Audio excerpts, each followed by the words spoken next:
L'affaire Jacqueline Sauvage, tuée pour survivre, épisode 1. Elle est devenue un symbole des victimes de violences conjugales subies par les femmes. Sa double condamnation avait entraîné une forte mobilisation réclamant sa libération et appelant à une révision de la loi sur la légitime défense. La mobilisation continue chez les partisans de Jacqueline Sauvage. Ses soutiens ont manifesté à nouveau ce week-end pour demander sa grâce présidentielle. Cette mère de famille a été condamnée en appel à 10 ans de prison, violée et battue par son mari. Elle avait fini par le tuer et ses avocats plaidaient la légitime défense. Plus de 300 000 Français auraient déjà signé la pétition visant à réclamer la grâce de Jacqueline Sauvage. Un rassemblement a également eu lieu aujourd'hui à Paris. C'est une histoire qui a bousculé l'opinion publique, la justice et les politiques. L'affaire Jacqueline Sauvage. Le 10 septembre 2012, cette femme de 63 ans tue son mari, Norbert Marot, de 3 coups de fusil de chasse dans leur maison du Loiret. Qu'est-ce qui a bien pu déclencher la folie meurtrière de Jacqueline ? Eh bien, c'est 47 ans de violence, 47 ans d'insultes, de coups, 47 ans d'enfer conjugal. 47 ans, c'est une vie de souffrance dont ne voulait plus cette mère de famille. Vous écoutez Homicide, je suis Caroline Nogueras.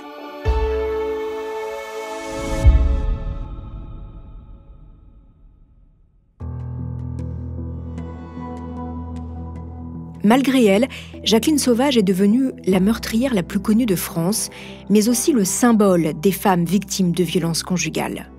Son histoire tragique a dépassé les bancs des cours d'assises pour s'inviter dans tous les médias, sur les réseaux sociaux, dans la rue et même en fiction, car son histoire a été adaptée pour le petit écran sur TF1.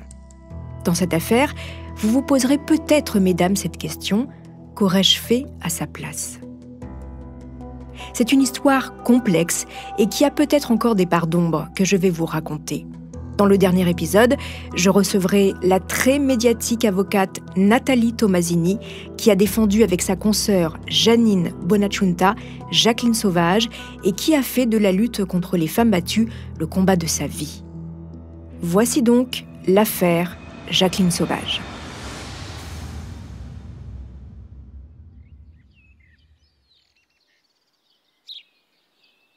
Lundi 10 septembre 2012. L'été s'étire. À la Selle-sur-le-Biais, village de Milam dans le Loiret, une lumière chaude et douce éclaire les nombreux arbres et les quelques pavillons cossus du petit lotissement des Hauts de la Selle. Les maisons sont assez éloignées les unes des autres, toutes ont leur jardin. Brigitte fait sa balade matinale dans le bois à quelques mètres du lotissement. Avec ce temps, elle en profite. C'est tellement agréable d'observer la nature qui se réveille et d'entendre gazouiller les oiseaux. En hiver, c'est une autre histoire. Sur le retour, elle passe devant le numéro 24. C'est la maison des Marot. Comme beaucoup de gens de la commune, elle ne les porte pas dans son cœur. Surtout le mari. Une fois, il a placé délibérément son camion devant une des maisons du lotissement et a refusé d'aller le garer ailleurs, alors que ça dérangeait tout le monde. Personne n'a rien dit. Le père Marot, il ne faut pas le chercher. Le mois dernier, on l'a encore vu se disputer une énième fois avec son fils Pascal. C'est un employé des Marot, un chauffeur routier, qui a dû les séparer.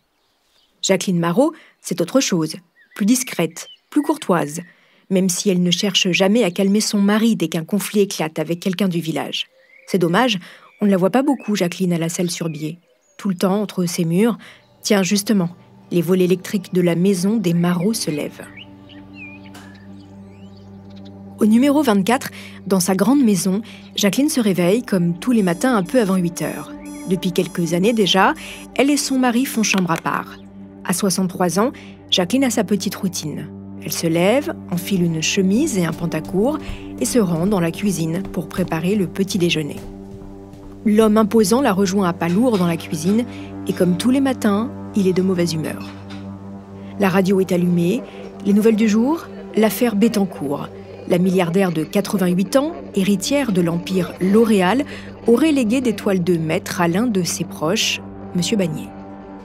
Plusieurs millions d'euros sont en jeu. Dans sa cuisine, Jacqueline se demande ce qu'elle pourrait faire avec une telle somme d'argent. Redresser l'entreprise familiale ? S'offrir une belle retraite, loin de la Selle-sur-Biais ? une nouvelle vie, quand la voix cinglante de son mari la tire de ses pensées. On en est où des comptes ? Le couple de sexagénaires n'est pas encore tout à fait à la retraite. Ils gèrent ensemble une entreprise de transport et les affaires ne vont pas fort. Leur fils, Pascal, vient de démissionner. Il va falloir vendre le dernier camion. « T'as qu'à le faire !» lance Norbert. Alors, docile, Jacqueline monte dans ses bureaux et se met au travail. D'abord, il faut trouver le remplaçant de Pascal. Fabienne, peut-être ? Non, elle ne veut plus travailler avec son père. Il n'arrête pas de la traiter de feignasse.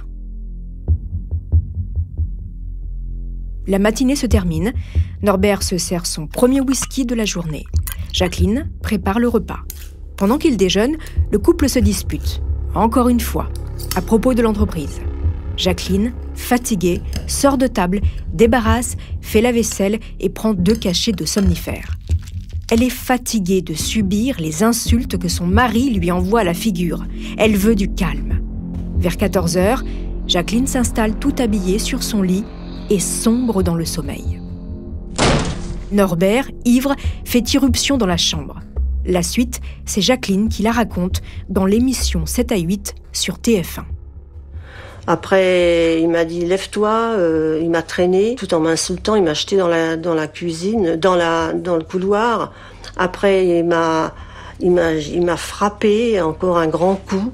Il m'a dit « je vais crever tes enfants, tes bâtards, enfin il dit « je vais te crever aussi ». Et c'est là qu'il m'a jeté un grand coup de poing dans la figure.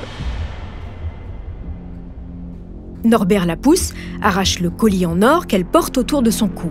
Il l'insulte. Jacqueline titube. Elle est complètement sonnée. Elle voit Norbert se servir un autre whisky et s'installer sur la chaise en plastique blanc sur la terrasse. Elle se relève, retourne dans sa chambre, attrape le fusil de chasse qui se trouve près de son armoire, saisit les cartouches sur la chaise et charge son arme. Jacqueline fonce droit vers la terrasse. Son mari est de dos. Elle tire. 1 fois, 2 fois, 3 fois. L'homme de 100 kilos s'effondre, tête contre terre. Norbert Marot, 65 ans, gît sur sa terrasse.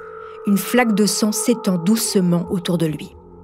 Jacqueline repose l'arme sur son lit, déclenche l'alarme de la maison. Puis, elle fait le 18, demande aux pompiers de venir en urgence. Elle vient de tirer sur son mari. Elle tente ensuite d'appeler son fils Pascal. Pas de réponse. Il est 19h27. Les balles ont touché le cœur, la rate et le crâne de Norbert. Chaque impact a été mortel. Jacqueline s'est visée. Elle est chasseur.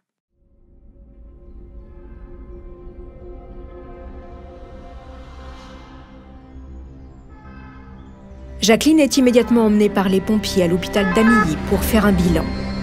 Les médecins constatent une coupure à la lèvre et quelques traces de coups sur le corps.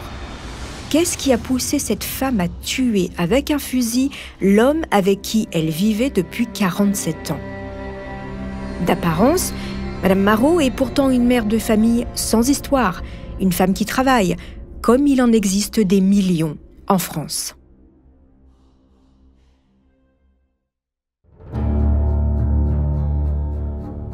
Jacqueline Sauvage, c'est son nom de jeune fille, est née en 1947 près de Melun. Elle est la dernière d'une fratrie de 8 enfants, la préférée.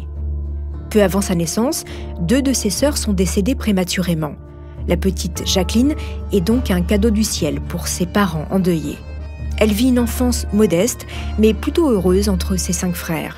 Son père, Jules Sauvage, n'a jamais levé la main sur elle, pourtant il frappe régulièrement Louise, sa femme. En grandissant, Jacqueline rêve de liberté et d'indépendance. Alors elle suit une formation pour devenir couturière. À 15 ans, pendant une fête organisée par le curé du village, elle rencontre Norbert Marot. Il vient juste de sortir de maison de redressement. Fils d'un chauffeur et d'une femme de ménage, le jeune garçon, à peine plus âgé qu'elle, a très mauvaise réputation. Élevé dans la violence à coups de martinet, c'est un loupard, bagarreur. Dans son livre « Je voulais juste que ça s'arrête », Jacqueline écrit « J'étais une jeune fille menue, un bras empoté, enjouée, appréciée. Et si je n'étais pas la plus belle des apprenties, C'est pourtant sur moi que ce grand garçon brun et ténébreux a jeté son dévolu. Jacqueline est amoureuse, mais ses parents et ses 5 frères n'aiment pas du tout ce jeune homme à la mauvaise réputation. Alors, le jeune couple vit d'abord son amour en cachette.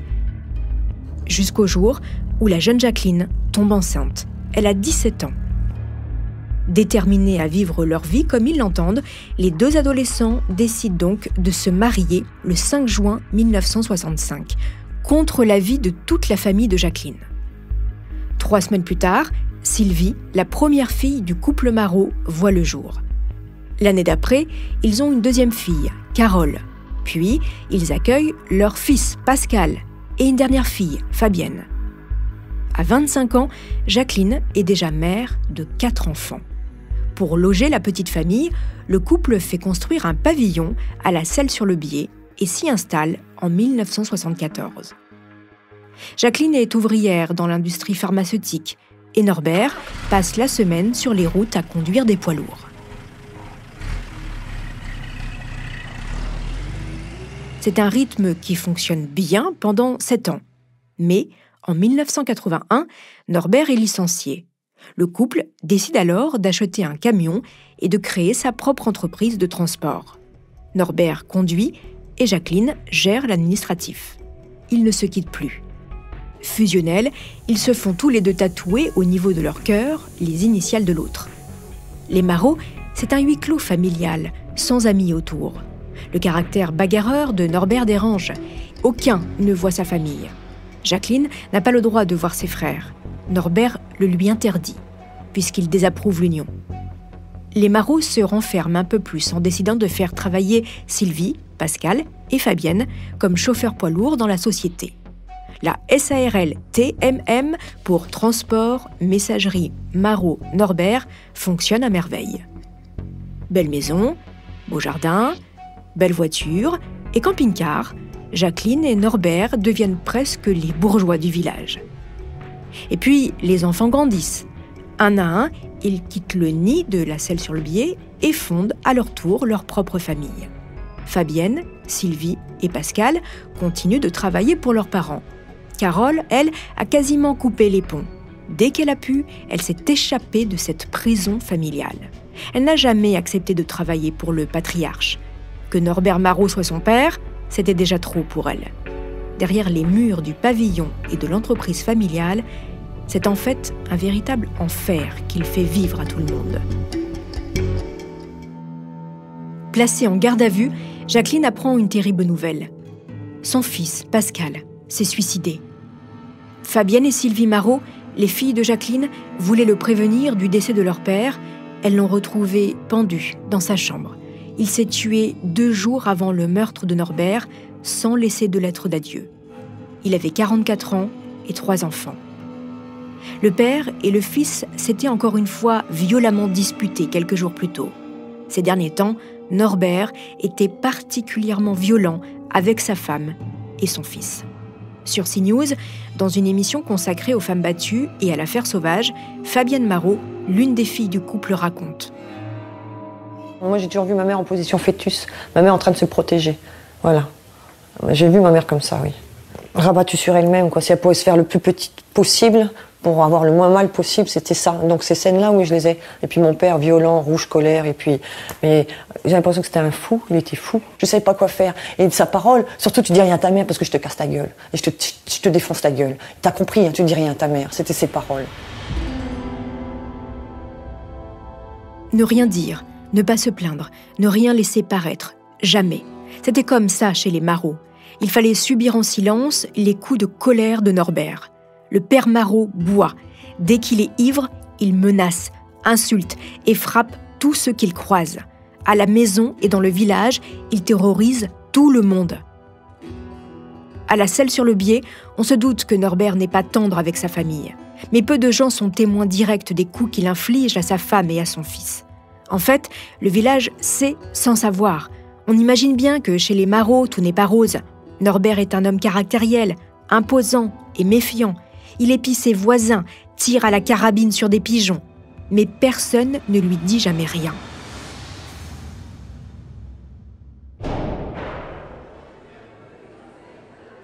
Dans sa cellule, Pour préparer sa défense, Jacqueline prend des notes.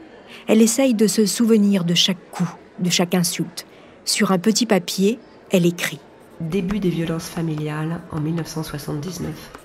Soit 14 ans après son mariage avec Norbert, Jacqueline Sauvage, elle reprend son nom de jeune fille après le meurtre, a donc subi des violences conjugales pendant des décennies sans rien dire. Pourquoi n'a-t-elle jamais porté plainte? Pourquoi n'a-t-elle pas quitté le foyer? Pour le magazine Marie-Claire, elle raconte. J'avais mes routines, le travail, le ménage qui me tenaient entre deux crises de violence. Et puis je passais beaucoup de temps à contrôler ses réactions. Je ne lui adressais jamais de reproches.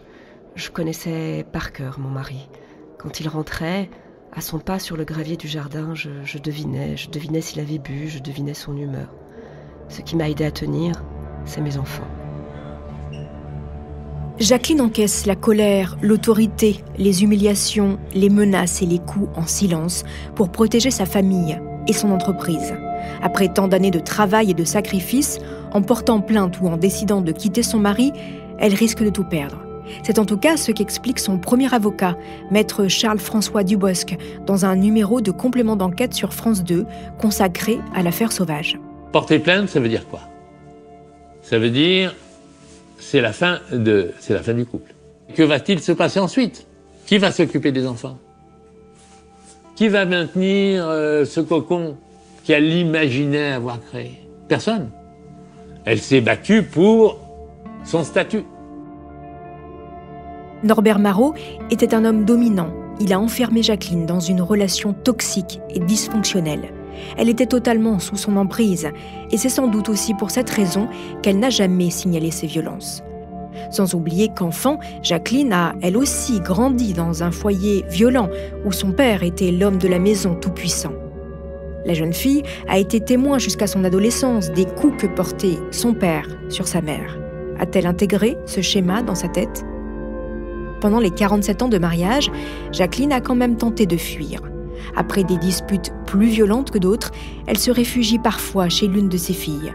Mais à chaque fois, Norbert vient la récupérer.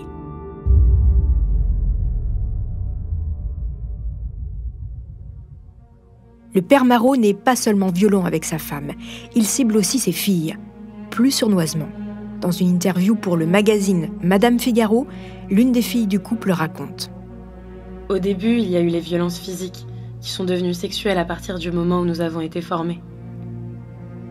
Norbert commence par se glisser dans le lit de ses filles la nuit pour les toucher. Puis, il serait passé au viol. Selon Carole, elle aurait été violée sur le tapis de la salle de bain. À 15 ans, Fabienne aurait elle aussi été violée par son père. Norbert la surnomme même la pisse, parce que quand elle a peur, elle urine. Aucune des 3 sœurs ne sait si les autres sont violées. Pourtant, elles auraient toutes subi le même sort. Leur père prenant le soin de les isoler et de les menacer. Jacqueline non plus n'aurait pas été au courant des rapports incestueux que son mari entretenait avec ses filles. En 1986, la benjamine de la fratrie, Fabienne, alors âgée de 17 ans, décide de briser l'omerta. Elle fugue et porte plainte contre son père pour viol. Mais puisqu'elle est mineure, la police appelle ses parents. Fabienne a bien trop peur de son père. Elle retire immédiatement sa plainte. Carole, la deuxième fille du couple, décide en 2002 de quitter la maison et de rompre tout lien avec sa famille. Elle n'aura plus aucun contact avec sa mère pendant presque 15 ans.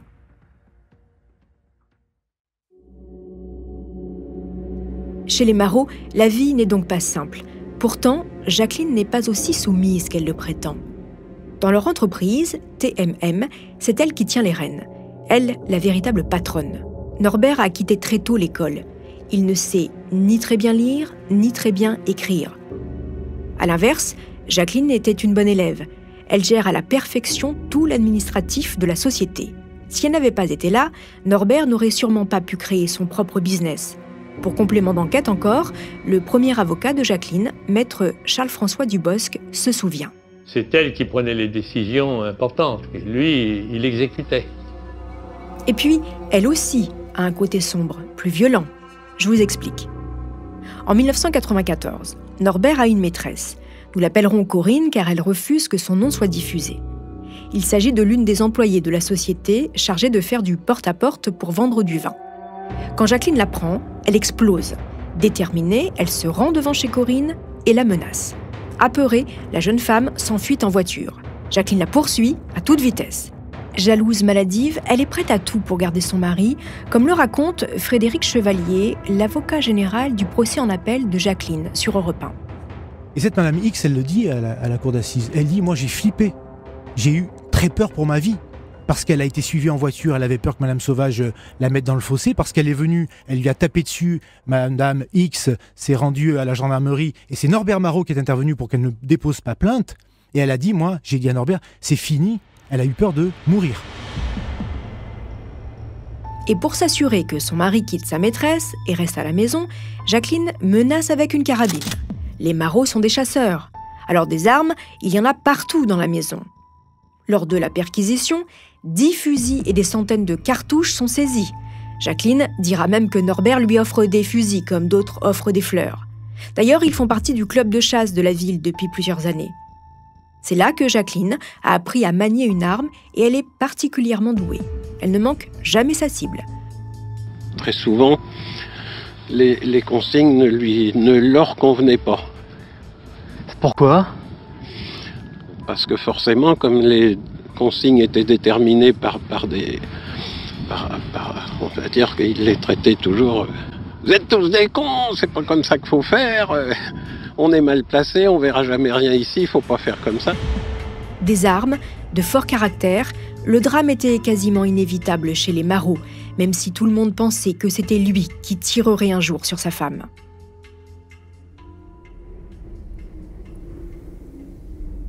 Un soir de Noël 2001, toute la famille est réunie, c'est l'une des dernières fois. Les discussions s'enveniment, comme souvent, Norbert et Pascal en viennent aux mains. Puis, le père prend un fusil et le braque sur sa fille, Sylvie. Plus d'une fois, les balles auraient pu partir. Épuisés par ces violences incessantes, les enfants s'éloignent petit à petit. Carole a donc coupé les ponts avec ses parents, Sylvie a quitté l'entreprise familiale et Fabienne ne va pas tarder à démissionner. Pascal réfléchit lui aussi à prendre de la distance. Pascal est père de 3 enfants, alors quand il apprend 6 mois avant le meurtre que ses sœurs ont été violées par Norbert, il est hors de lui. Pourquoi n'a-t-il rien vu ? Il aurait dû protéger ses sœurs de ce bourreau malade. Encore une fois, une grosse dispute éclate entre Pascal et Norbert. Frédéric, à l'époque le mari de Fabienne Marot, est témoin de la scène. Il raconte que le père a frappé et le fils a encaissé. Puis, il craque et lance. Comment tu peux vivre après ce que tu as fait aux filles ? Comme sonné, Norbert cesse les coups et s'en va sans rien dire. À peine rentré chez lui, il s'en prend cette fois-ci à Jacqueline, sa femme. Tes connasses de filles ont été racontées des mensonges à Pascal. Il me traite de violeur. Après ça, Norbert redouble de violence envers sa famille. Pascal est son souffre-douleur. Jacqueline est tabassée 1 jour sur 2. Les violences deviennent insupportables, la vie insoutenable. Est-ce cette lassitude qui a poussé Pascal à se suicider et Jacqueline à tirer sur son mari ? La mort était-elle leur seul échappatoire ? Mais les coups et les insultes de Norbert peuvent-ils justifier l'acte de Jacqueline ? A-t-elle vraiment agi en légitime défense ? C'est ce que la cour d'assises va devoir déterminer. Une femme sur le banc des accusés, 2 procès d'assises et une affaire qui va devenir un événement politique et bouleverser l'opinion publique. 2 jours après le meurtre, Jacqueline Sauvage a été placée en détention provisoire à la maison d'arrêt d'Orléans. Pour plaider sa cause, elle a choisi son avocat. Ce sera celui de la famille, maître Charles-François Dubosc. Il connaît bien le couple et saura plaider en la faveur de Jacqueline. Confiant, il est persuadé que sa cliente sera acquittée à l'issue de son procès.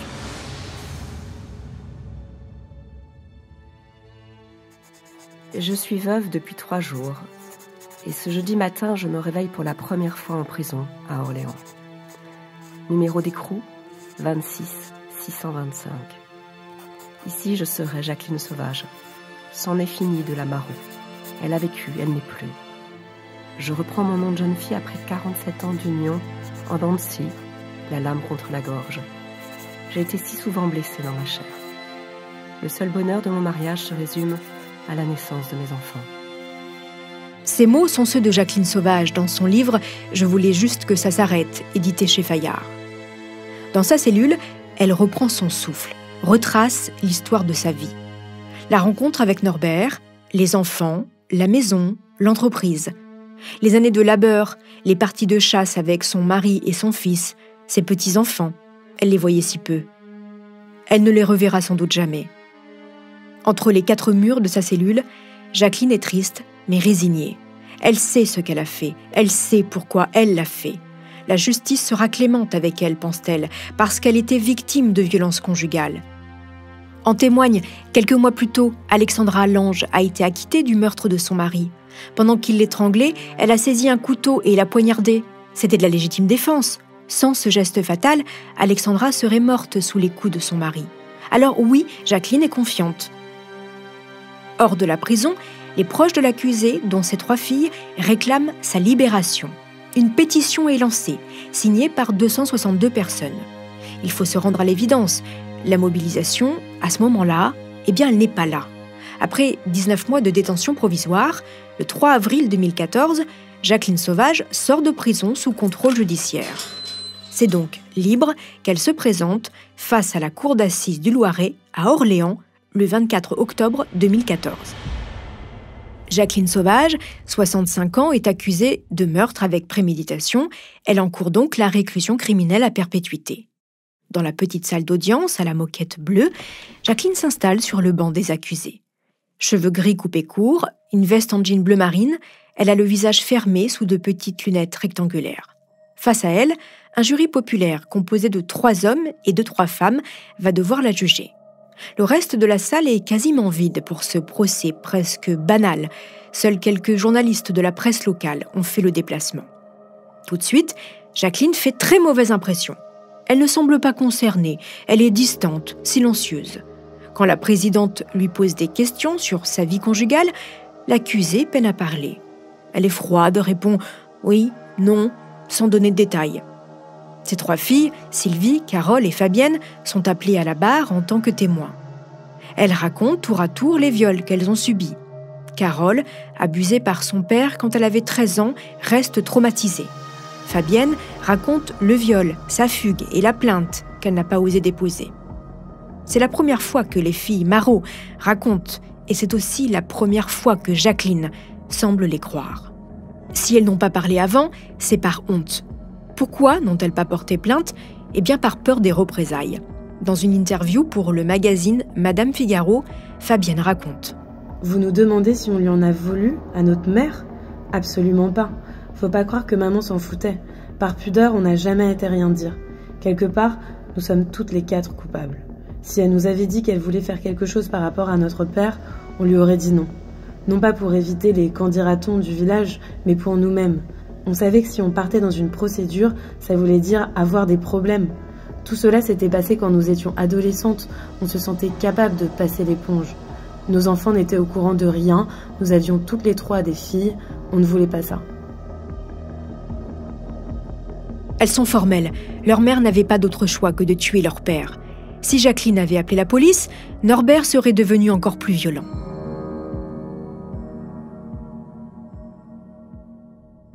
L'un des enjeux du procès d'Orléans est de déterminer si Jacqueline Sauvage a prémédité son geste. A-t-elle préparé son fusil et ses cartouches longtemps avant le meurtre ? Elle dit que non. Si son fusil était accessible, c'était pour se protéger d'éventuels voleurs. Et aussi, c'est vrai, de son mari violent. Mais ce jour-là, le 10 septembre, elle n'a pas spécialement préparé son arme. Après 3 jours d'audience, l'avocat général requiert une peine allant de 12 à 14 ans de prison. Le jury se retire pour délibérer. Jacqueline Sauvage est reconnue coupable de meurtre, mais la préméditation est écartée. La sexagénaire est donc condamnée à 10 ans de réclusion criminelle. À l'annonce du verdict, Jacqueline vacille. Elle ne s'attendait pas à une telle peine. Ses filles s'effondrent en larmes. Leur mère n'a pas su raconter son enfer. Elle n'a pas su toucher les jurés. Jacqueline se lève, lâche quelques larmes et crie en direction de ses filles. « Je vous aime, je vous ai toujours aimé, c'est injuste !» À peine retournée en cellule, Jacqueline décide de faire appel. Ce premier procès a été peu médiatisé. Et ce n'est que par hasard que Karine Plassard, militante féministe et cofondatrice du mouvement Oser le féminisme, dans le Puy-de-Dôme, tombe sur l'article d'un journal local sur Internet qui parle de l'affaire Sauvage. Elle est atterrée. Comment la justice française a-t-elle pu condamner une femme qui n'a fait que se défendre face à un mari violent ? Selon elle, si Jacqueline a tué son mari, c'est que les pouvoirs publics ne l'ont pas protégée. Elle lance immédiatement une pétition en ligne pour réclamer la libération de Jacqueline. Sur Facebook et Twitter, les réactions ne manquent pas. 10 ans de prison, mais c'est beaucoup trop pour cette pauvre femme victime de son mari. Tout le monde y va de son commentaire, sans que personne n'ait lu le dossier. En parallèle, la pétition « Libération immédiate de Jacqueline Sauvage » récolte de plus en plus de signatures. Depuis sa prison, Jacqueline multiplie les demandes de remise en liberté. Toutes sont rejetées, au motif qu'elle ne semble pas avoir assez réfléchi à son geste. Jacqueline reste dans une position de victime et n'émet aucun regret. Le procès en appel est prévu le 1er décembre 2015 au tribunal de Blois. Jacqueline et ses filles ont décidé de changer d'avocat. Madame Sauvage se fera représenter par 2 avocates parisiennes spécialistes des violences conjugales, maître Nathalie Tomasini et maître Janine Bonagiunta. Un duo très médiatique qui, en 2012, a obtenu l'acquittement d'Alexandra Lange. La ligne de défense a, elle aussi, changé. Elles vont plaider la légitime défense et veulent faire de l'affaire Sauvage le procès des violences conjugales. Il est 9h du matin, ce 1er décembre 2015, lorsque Jacqueline Sauvage monte les marches de la cour d'assises de Blois. Elle a maintenant 67 ans. Et depuis son premier procès, son visage s'est marqué. Sous ses petites lunettes rectangulaires, son regard paraît moins dur. Elle a pris soin de coiffer ses cheveux grisonnants d'une petite pince. Elle est habillée sobrement, le col d'une petite chemise fleurie dépasse d'un pull noir. Jacqueline a l'air concentrée, prête à se défendre.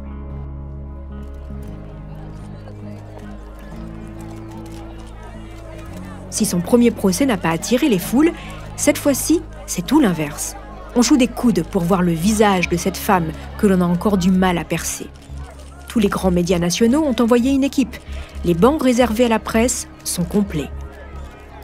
Jacqueline va devoir raconter en détail ce qu'elle a subi à la présidente de la Cour, à l'avocat général et aux 9 jurés populaires. Ses avocates l'ont préparée.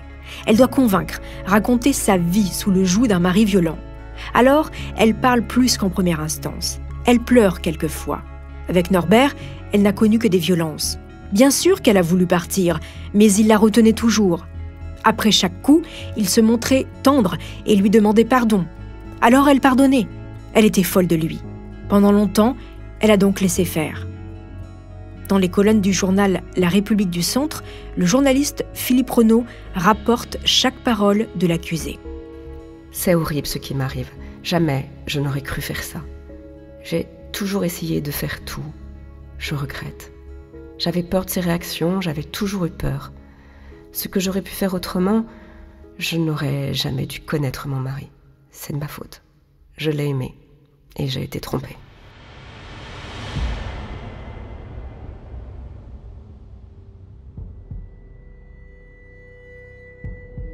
Ses avocates l'ont briefée. Elle doit parler de tout et invoquer la légitime défense. C'est un pari risqué. En droit français, la légitime défense se définit ainsi. C'est un acte qui doit être proportionné, nécessaire et immédiat. Or, dans le cas de Jacqueline Sauvage, un doute demeure. A-t-elle tiré sur son mari directement après qu'il l'ait frappée ?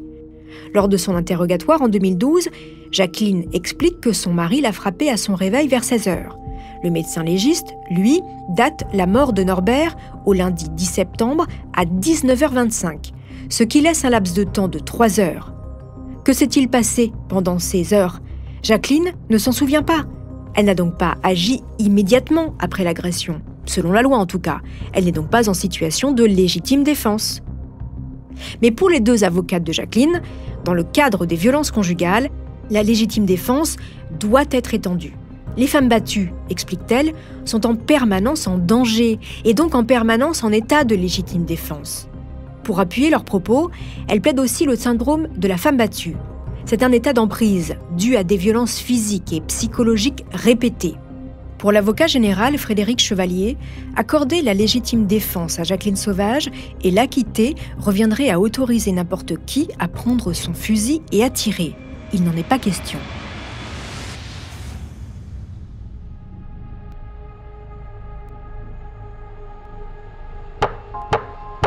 Après 3 jours d'audience, la Cour d'appel rend son verdict et confirme la peine prononcée en première instance, 10 ans de prison. Les 9 jurés ont suivi les réquisitions de l'avocat général. Dans une lettre ouverte adressée à Jacqueline Sauvage et publiée dans Le Monde, Frédéric Chevalier, l'avocat général pendant le procès de Blois, explique sa décision. Au terme d'une information judiciaire, d'une ordonnance de mise en accusation de la Chambre de l'instruction, de plus de 50 heures de débat judiciaire, de dizaines et de dizaines de témoignages, de 2 procès criminels au cours desquels tout a été dit, débattu et confronté dans le respect des principes qui fondent le fonctionnement de notre justice, vos juges, 21 magistrats professionnels et jurés populaires, et ces derniers soucieux de leur serment, n'écoutant ni la haine ou la méchanceté, ni la crainte ou l'affection, ont exprimé leur intime conviction de votre culpabilité. Ils ont déterminé la peine qu'ils ont estimée juste dans le secret de leur délibération. À l'annonce du verdict, Fabienne court en pleurs vers sa mère pour l'étreindre une dernière fois. J'ai retenu une date, j'ai retenu le 28 janvier 2017. J'espère que ce jour-là, on nous donnera notre mère pour de bon et qu'on nous foute la paix. C'est tout ce que j'ai à dire. Je suis désolée, moi.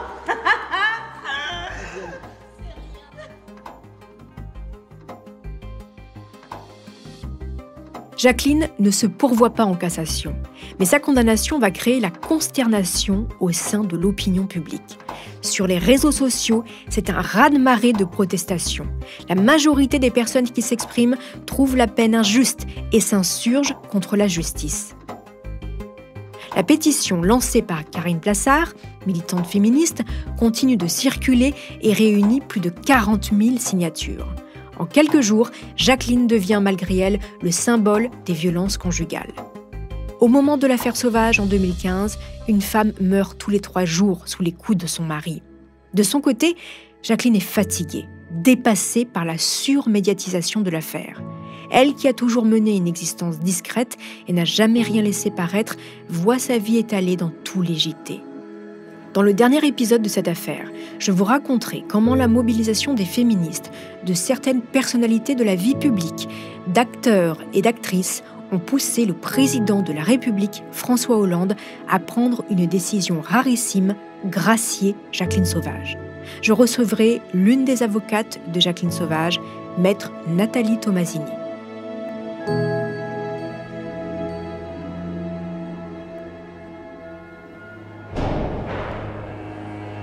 Jacqueline Sauvage n'a pas voulu se pourvoir en cassation. Elle reçoit beaucoup de courriers au centre pénitentiaire de Saran, dans le Loiret, où elle purge sa peine. Des femmes battues lui apportent son soutien. Jacqueline demande à plusieurs reprises sa libération conditionnelle. À chaque fois, ses requêtes sont refusées. Son dernier espoir, la grâce présidentielle.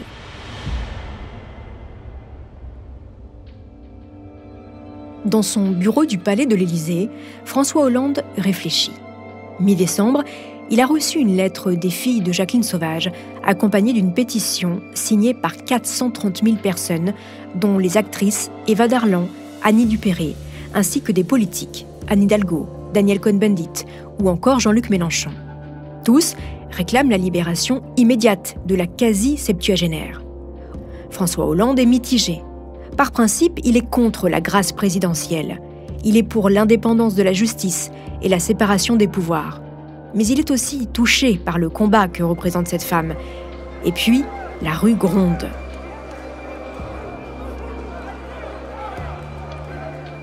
Après le procès de Blois, les collectifs féministes se sont saisis de l'affaire. Devant la prison de Jacqueline, les Fémènes se réunissent pour simuler devant les caméras l'évasion de la détenue la plus connue de France. Le lendemain, plusieurs centaines de personnes soutenant Jacqueline se regroupent place de la Bastille. L'affaire Sauvage bouscule aussi les politiques. Les députés Nathalie Kosciusko-Morizet et Valérie Boyer vont même rendre visite à Jacqueline Sauvage dans sa cellule. Après l'avoir rencontrée, Valérie Boyer présente devant l'Assemblée nationale une proposition de loi pour rendre pénalement irresponsables les femmes victimes de violences conjugales. François Hollande doit se saisir du cas Sauvage. Pour prendre sa décision de gracier ou non Jacqueline, il reçoit ses 3 filles, Sylvie, Carole et Fabienne, et leurs 2 avocates à l'Élysée. Après un entretien d'1 heure, toutes ressortent le sourire aux lèvres. 2 jours plus tard, le président accorde une grâce partielle à la condamnée. Jacqueline n'est pas libre, mais peut immédiatement demander une libération conditionnelle. Pour autoriser une éventuelle sortie, le tribunal d'application des peines d'Orléans doit d'abord évaluer l'état de dangerosité de Jacqueline. La détenue est donc transférée à la prison de Réau et examinée pendant 6 semaines par des experts psychiatres. Tous notent, je cite, que la condamnée ne s'interroge pas assez sur son crime. Elle ne comprend pas le sens de sa peine. La forte médiatisation de l'affaire et les soutiens qui lui ont été manifestés la maintiennent dans une position victimaire pour un meurtre qu'elle a elle-même commis sans s'interroger sur sa part de responsabilité dans le fonctionnement pathologique de son couple. Fin de citation. La demande de libération conditionnelle est rejetée. Sa fille, Sylvie, réagit à la nouvelle sur France Info. On est anéantis. On n'en peut plus de cette galère, ça fait 4 ans que ça dure, ça fait 4 ans qu'on se bat. Après la grâce, on y croyait, on s'est dit c'est bon, on va voir le bout, c'est fini, on va gagner, enfin on va sortir un moment de là. Je comprends pas cette décision, en plus elle doit sortir, d'après tous les procès verbaux, elle doit sortir le 2 juillet 2018, on est le 12 août 2016, c'est que dans 12 ans, donc ils pouvaient très bien la laisser sortir. Déterminée, Jacqueline fait appel de la décision. Mais une fois de plus, la nouvelle demande de libération est rejetée. Les 3 filles sauvages poursuivent le combat. En décembre 2016, elles déposent une demande de grâce totale au président. Le 28 décembre 2016, après de longues heures de réflexion, François Hollande accorde la grâce totale à Jacqueline Sauvage. Il annonce la nouvelle sur son fil Twitter. Un peu avant 18h30, ce même jour, Jacqueline sort libre de la prison de Réau. Mais les juges sont furieux. Virginie Duval, présidente de l'Union syndicale des magistrats, sur TV5 Monde. On a une affaire où plusieurs décisions de justice ont été rendues et finalement le signal c'est aller donc taper à la porte du président de la République. Lui il pourra défaire tout ce que la justice fait. Je ne suis pas sûre que ce soit un bon signal qui soit donné. Jacqueline, elle, est ravie bien sûr. Quelques jours après sa libération, elle est reçue sur le plateau du JT de France 2. C'est-à-dire que quand j'ai su, j'étais dans ma cellule, je faisais une demande de libération conditionnelle et à ce moment-là, ma porte s'est ouverte et je me suis dit, j'ai encore la visite peut-être des gardiens, enfin des gardiennes. Et c'est là que madame, la gradée, elle m'a dit, vous avez pas entendu, madame Sauvage, ce qu'on vient d'annoncer? Je dis non, du tout. Et je dis, qu'est-ce qui se passe? Elle me dit, voilà, vous êtes libre. Oh, je dis libre? Je dis tout de suite. Elle me dit oui. Elle me dit c'est tout de suite. Oh, alors là, je ne savais plus. Là, c'est là que j'ai levé les bras au ciel et j'ai dit, merci. Jacqueline Sauvage aspire à présent au calme. Elle retourne vivre discrètement à la Selle-sur-le-Bier, tantôt chez elle, tantôt chez l'une de ses filles. Le 23 juillet 2020, Jacqueline, fatiguée par plus de 4 années de combats judiciaires et 47 ans de violence, s'éteint à 73 ans. Son nom reste aujourd'hui encore associé à la lutte contre les violences faites aux femmes.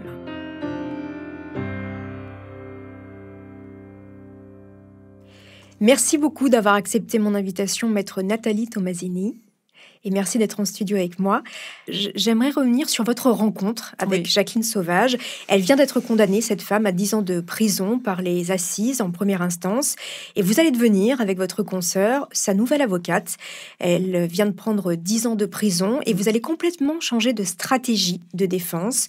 La femme qui se présente à Blois n'est plus du tout la même que celle qui s'est présentée devant les jurés et les magistrats en première instance. Racontez-nous, quelle a été votre stratégie de défense et comment se fait-il que Jacqueline Sauvage ait complètement changé? Donc, Sylvie Marot, une des 3 filles de Jacqueline Sauvage, finalement a pris contact avec nous. Nous l'avons reçue au cabinet. Et Jacqueline Sauvage, de concert avec ses filles, ont décidé de changer d'avocat et de prendre déjà des femmes, puisque le précédent avocat était un homme. Elles ont accepté la médiatisation de l'affaire. Et également, on a eu le premier rendez-vous avec elles, où contrairement au procès de mauvaise intention qui nous a été fait par la suite, où Jacqueline Sauvage nous a tout de suite dit « Je l'ai tuée parce que j'étais en état de légitime défense ». C'est elle qui vous en parle. Absolument.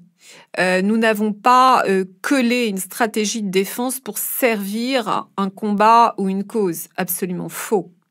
C'est exactement l'inverse. C'est-à-dire qu'on part d'une situation particulière très claire pour ensuite expliquer pourquoi cette femme s'était sentie en état de légitime défense et pourquoi toutes les autres qui tuent dans un contexte de violence conjugale pendant des années ne tuent parce qu'elles n'ont pas d'autre choix et que c'est elle ou lui. Mais ça veut dire que... Alors, elle a pris 10 ans en appel, mais c'est quoi? Ça a fait jurisprudence, une sorte de jurisprudence, c'est-à-dire que désormais, la légitime défense, même si on n'est pas violenté au moment où on tue, mais la légitime défense est reconnue pour des années subies de violence, c'est ça? Malheureusement, non. J'aimerais bien vous dire oui, mais ce n'est toujours pas le cas. Non, je pense que l'affaire de Jacqueline Sauvage a posé le débat, a conscientisé la société dans son ensemble, la société civile, sur la thématique des violences conjugales. Et qu'est-ce que ça veut dire? Et pourquoi ces femmes n'ont d'autre choix que de tuer pour ne pas mourir? Bien sûr que j'ai plaidé la légitime défense, mais encore une fois, c'est très compliqué. Il y a une définition très claire dans le code pénal encore aujourd'hui de la légitime défense. Moi, j'ai évoqué à la fois à travers la jurisprudence que j'ai interprété à ma manière la légitime défense différée, et on va y revenir. Et enfin, j'ai voulu illustrer cette affaire en prenant en parallèle l'exemple d'une autre affaire qui avait fait aussi son heure de gloire au Canada, qui était l'affaire d'Angélique Lavallée, cette jeune femme qui, dans des conditions a priori très similaires à l'affaire de Jacqueline Sauvage, une jeune femme violentée depuis des années, un soir, une énième dispute, une énième violence, elle prend un fusil et son mari est de dos et elle tire 2 coups de fusil, il meurt. Cette femme va être acquittée au bénéfice précisément de la légitime défense, parce que il y a un expert traumatologue très spécialisé qui va évoquer le syndrome de femme battue et qui va expliquer que ces femmes qui ont été violentées pendant plusieurs années n'ont plus la capacité de raisonner comme vous et moi et de prendre une décision effectivement raisonnable. Alors, le syndrome de la femme battue, c'est ce que vous avez plaidé, j'imagine, dans votre plaidoirie. Oui. Et pourtant, les jurys condamnent, les jurys populaires condamnent à nouveau Jacqueline Sauvage à 10 ans de prison. Comment vous l'expliquez à ce moment-là? Et puis après, on déroulera jusqu'à la grâce. Mais parce que cette affaire et ces audiences d'assises, c'était joué, c'était couru d'avance. Quand vous imaginez que dans une affaire d'une telle nature, où il y a des ressorts psychiatriques et psychologiques pour essayer de comprendre ce qui s'est passé dans le cerveau de cette femme, quand vous imaginez que dans ce type d'affaires, il n'y a aucun expert présent, aucun expert à qui on peut poser les bonnes questions, qui puisse donner les bonnes réponses. Pour quelle raison, aucun expert? Ils ne sont pas venus. tout simplement. Parce que, évidemment, lors des audiences, même si nous avions parfois expliqué quelle était notre stratégie, et quand on a une stratégie, en fait, c'est une construction. Et donc, je vais vous donner un exemple très simple. Pour plaider la légitime défense, et notamment la légitime défense différée, la définition dans le code pénal, c'est qu'il est nécessaire qu'il y ait donc un acte d'attaque, un acte de défense dans le même temps, et enfin que ces deux actions soient proportionnelles. Dans le cas de l'affaire de Jacqueline Sauvage, il était important de situer les deux actions dans le même temps. Alors, moi, j'ai plaidé que dans le même temps, ça ne voulait pas dire en même temps. C'est là où on parle de légitime défense différée. Parce que dans le même temps, ça peut être plusieurs minutes. Évidemment, pas 1 heure. Et le passage à l'acte s'est déroulé autour de 18h30, en fin d'après-midi. Après le fait que Jacqueline Sauvage soit allée faire une sieste et que son mari l'ait agressée en fracturant la porte de sa chambre en rentrant et en lui arrachant sa chaîne et en la castagnant, puisqu'après elle a eu une blessure à la lèvre, etc. et 3 jours d'ITT. Et donc, l'idée, c'était d'expliquer qu'elle avait déjeuné en prenant 2 Stilnox avec un verre d'alcool, voire 2. Et que donc, ça lui avait finalement permis, ou en tout cas, ça l'avait amené à dormir plus de 4 heures. C'est-à-dire qu'on part de la fin du déjeuner vers 14 heures et on se retrouve vers 18 heures avec un passage à l'acte à 18h30 ou 19h, 18h25. Donc ça collait. Mais pour ça, il fallait expliquer qu'elle avait pris donc des somnifères et qu'elle avait bu 2 verres d'alcool, puisque ensuite l'expert toxicologique du mari de la victime nous dira qu'effectivement, compte tenu de ce mélange, on peut envisager qu'elle ait dormi plus de 4 heures.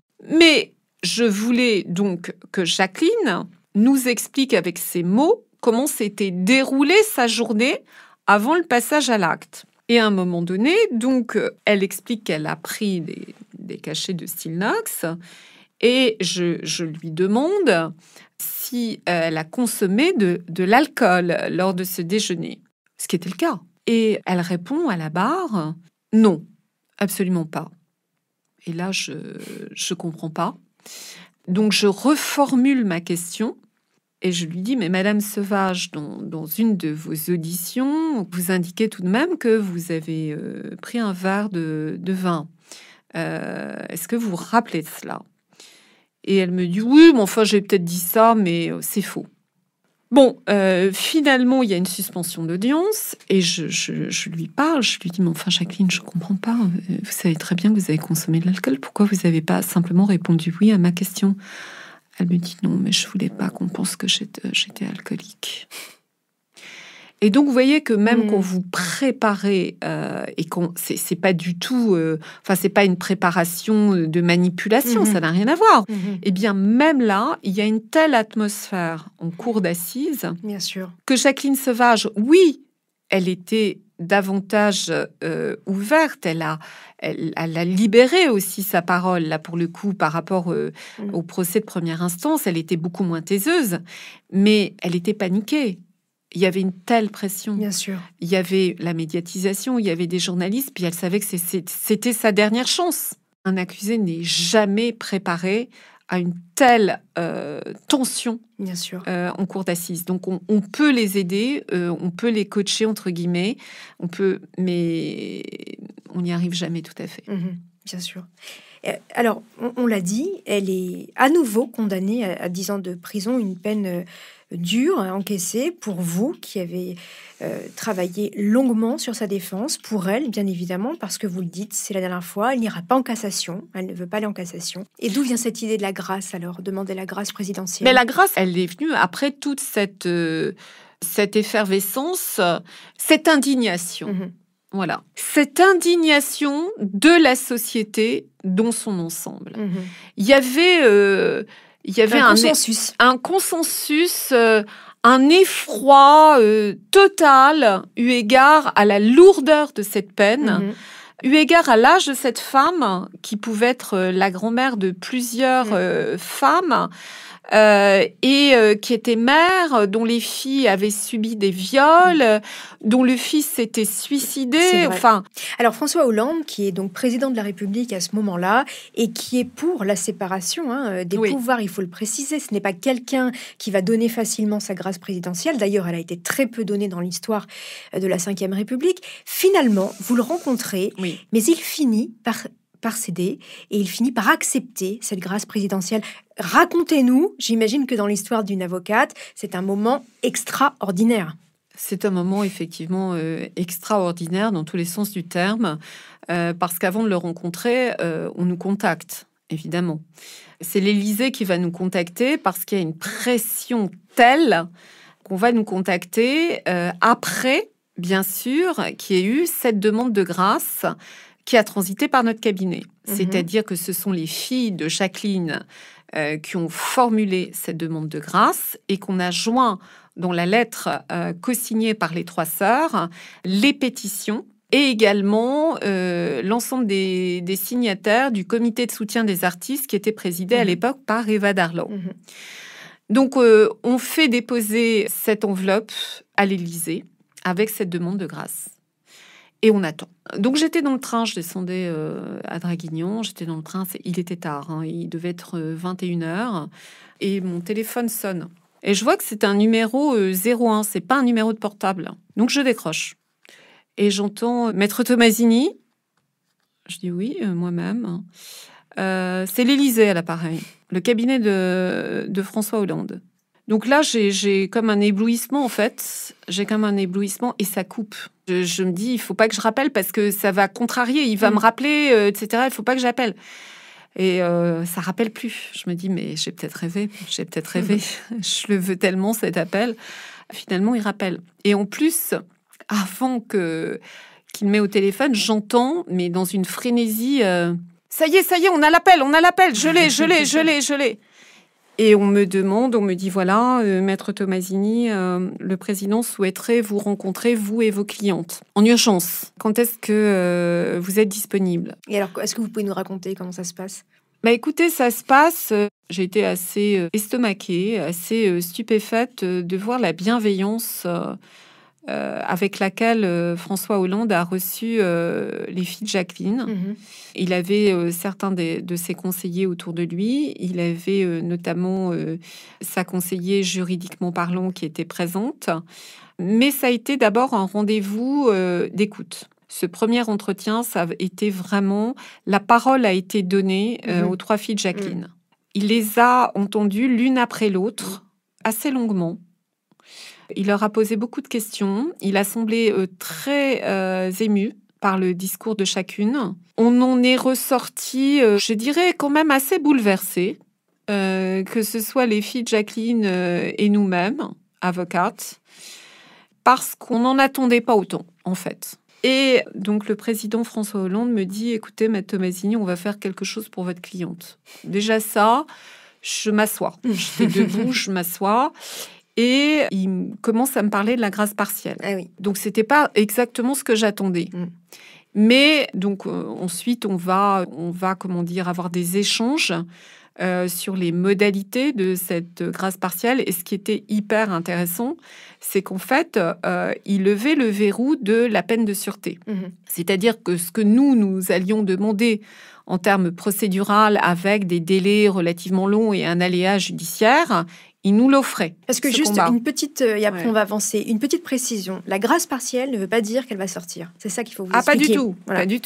Pas du tout. C'est la grâce partielle faisait sauter le verrou de la peine de sûreté de 5 ans. J'ai bien compris que quelque part, il fallait qu'elle montre patte blanche. Sauf que ça a duré en longueur et finalement, elle n'est pas sortie du tout quelques mois après. Étant précisé que François Hollande, en plus, nous permettait simplement d'ensuite... Ensuite, il fallait que... Parce que c'était ça l'astuce.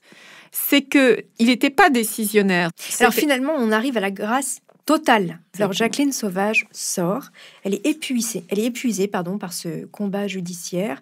Mais vous qui l'avez connue, comment elle sort et pourquoi? D'abord, elle n'y croit pas quand on lui annonce qu'elle va sortir. D'abord, c'est très rapide. Vraiment, c'est d'heure en heure. Là encore, ça a été un moment complètement incroyable. Lorsque j'apprends qu'on est prévenu immédiatement que la grâce totale a été accordée à Jacqueline Sauvage, et c'est le branle-bas de combat. C'est-à-dire qu'ils déboulent dans sa cellule et ils lui disent « Bon, Jacqueline, vous êtes libre ». Elle n'y croyait pas.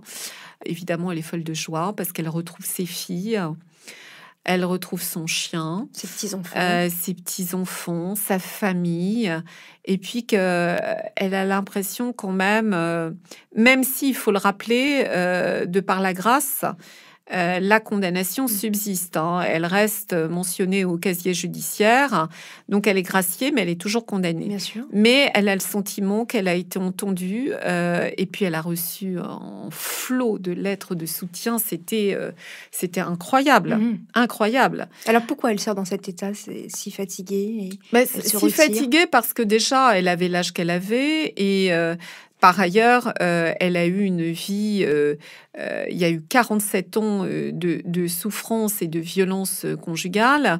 Elle a beaucoup culpabilisé sur les agressions sexuelles de ses filles. Elle a perdu son fils. Elle a appris son suicide alors qu'elle était en garde à vue. Et puis la détention, c'est dur. Et puis le côté yo-yo des émotions, c'est-à-dire on croit qu'on y est, on n'y est pas, et finalement, voilà, c'est compliqué, très compliqué. Déjà, un combat judiciaire, même en tant qu'avocat, c'est extrêmement épuisant, il faut le dire. C'est compliqué aussi parce qu'il y a beaucoup de détracteurs. Elle va s'endormir finalement dans son sommeil. Elle ne se réveillera pas, elle est morte d'épuisement en fait. Depuis cette affaire, en tout cas, il y a eu de nombreuses vagues MeToo qui se poursuivent encore aujourd'hui. Des femmes battues disposent aussi d'un téléphone, pour certaines d'urgence. Est-ce qu'on voit les prémices d'un changement? Alors d'abord dans la prise en charge des victimes de violences faites aux femmes, et puis dans le procès des agresseurs, la parole des victimes est-elle mieux prise en compte? Pour terminer, ça sera ma dernière question. Maître, vous qui êtes au cœur de toutes ces problématiques, est-ce que vous avez vu les prémices d'un changement? C'est compliqué de répondre à votre question parce que je suis toujours au taquet dans le combat, c'est-à-dire que j'estime qu'on a bien sûr cheminé, puisqu'il y a eu, après l'affaire Sauvage, l'affaire de Valérie Bacot, où on a vu une cour de justice rendre pour le coup la justice et libérer une femme qui avait tué son conjoint, libérer une femme qui n'avait rien à faire en prison. Donc, je dirais que oui, on a avancé. Maintenant, on est loin du compte. On est très loin du compte en termes de prévention, en termes d'effectifs des officiers de police judiciaire et des gendarmes qui recueillent la parole des victimes, en termes de formation, évidemment, en termes d'éducation aussi, éducation au sens large, éducation par les parents, mais aussi par l'école, mais aussi par le lycée, les universités, et enfin, l'éducation par la société dans son ensemble, qui doivent déconstruire et qui doivent proposer d'autres rapports hommes-femmes. Et c'est pas aujourd'hui encore le cas, mais il y a aussi une nécessité de radicaliser les sanctions envers les auteurs et les agresseurs avec des peines extrêmement sévères. Mais quoi qu'il en soit, je m'inscris en faux contre ce raisonnement, car de nombreuses de mes clientes m'ont dit que leur conjoint qui les avait frappées leur avait dit « de toute façon, tu peux porter plainte, je risque pas grand-chose ». Donc ils ont ça ancré en eux, ils savent que la société leur trouvera toutes les circonstances atténuantes possibles, alors que le parcours des victimes reste encore terrible, parce qu'il y a deux principes fondamentaux dans notre droit qui vont à l'encontre de la défense des femmes victimes de violences conjugales. Il y a d'une part le principe du doute qui profite à l'accusé. Or, dans les affaires de victimes de violences intrafamiliales, on sait bien que c'est parole contre parole. et que le doute, il est facile à s'immiscer dans toutes ces affaires-là. Et puis, évidemment, la présomption d'innocence, qui est en principe fort de notre droit, mais qui n'est pas du tout simple à combattre pour les victimes de violences intrafamiliales. Vous avez encore beaucoup de travail, maître. Merci beaucoup, Nathalie Tomasini, d'être venue dans les studios de Bababam pour parler de cette affaire si emblématique, l'affaire Jacqueline Sauvage. Merci, maître. Merci à vous. C'est la fin de cette saison consacrée à l'affaire Jacqueline Sauvage que j'ai écrite avec Capucine Lebeau. Merci, chers auditeurs, pour votre fidélité et merci d'être chaque semaine et chaque mois de plus en plus nombreux à l'écoute d'Homicide.